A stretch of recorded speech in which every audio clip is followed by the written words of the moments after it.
परिचय। विवेक, क्या तुमने अपने दोस्तों के साथ फिल्म का मजा लिया? नहीं पिताजी, मेरी सीट थोड़ी तकलीफदेह थी, जिसके परिणाम स्वरूप मैं मूवी में ध्यान नहीं लगा सका। फिर तुमने सिनेमा हॉल में 3 घंटे कैसे बिताए?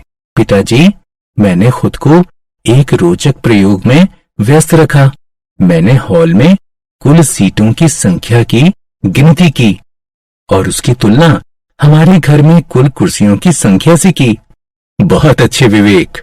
तो बताओ, तुम्हें क्या निष्कर्ष प्राप्त हुए?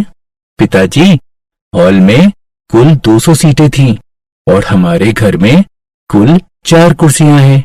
अतः हॉल में हमारे घर की कुर्सियों की अपेक्षा 196 सीटें अधिक हैं। बिल्कुल ठीक। विवेक, हालांकि तुलना को बेहतर तरीके से व्यक्त करने का एक और तरीका है।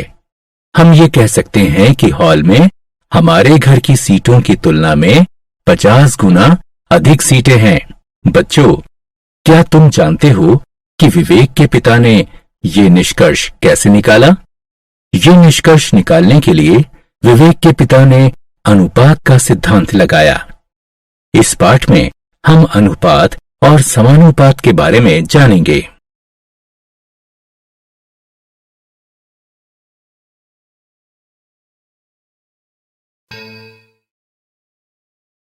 उद्देश्य।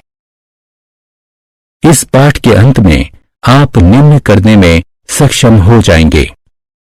अनुपात को परिभाषित करना, दो राशियां या परिमाणों के मध्य संबंध को अनुपात के रूप में व्यक्त करना, समान अनुपात को पहचानना, अनुपात के अनुसार राशियों या मानों को विभक्त करना, समानुपात में अनुपात को पहचानना, एक या कई मानों को ज्ञात करने के लिए एकल विधि का प्रयोग करना।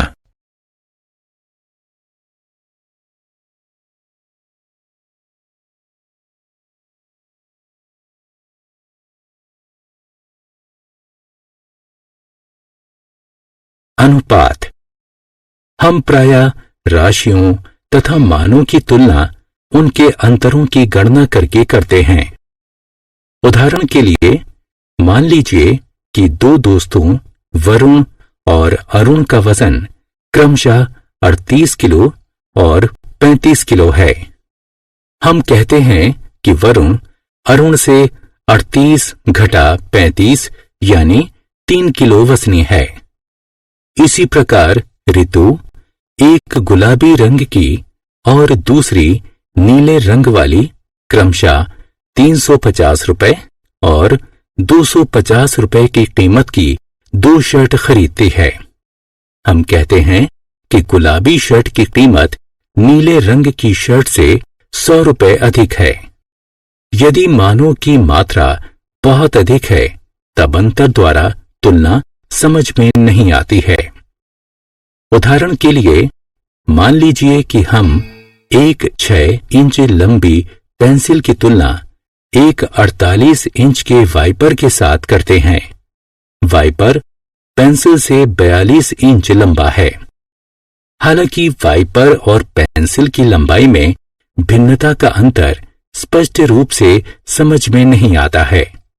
हम भिन्नता को और किस तरीके से स्पष्ट कर सकते हैं?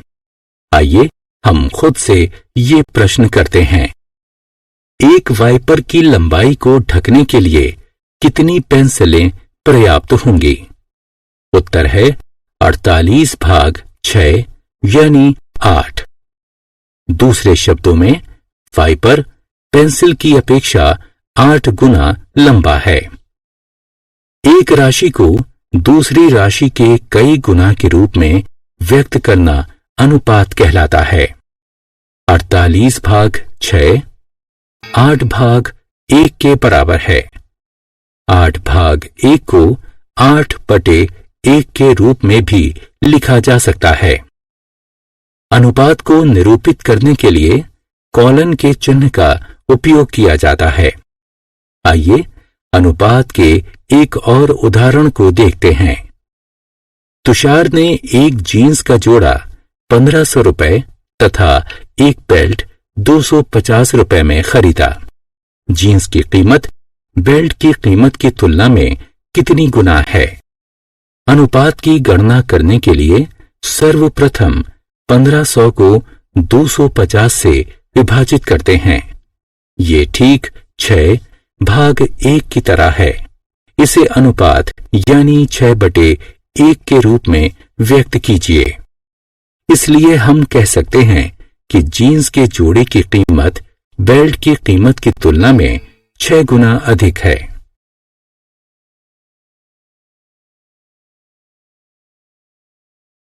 विभिन्न इकाइयों में मापी गई राशियों या मानों की तुलना। विनीता के पास एक कप में 100 मिलीलीटर तथा एक जग में 2 लीटर दूध है। 2 की तुलना में 100 अधिक है। क्या हम ये कह सकते हैं कि कप में दूध की मात्रा जग में दूध की मात्रा से अधिक है? जी नहीं। कारण ये है कि 2 राशियों को 2 अलग अलग इकाइयों में मापा गया है तथा इस प्रकार उन दोनों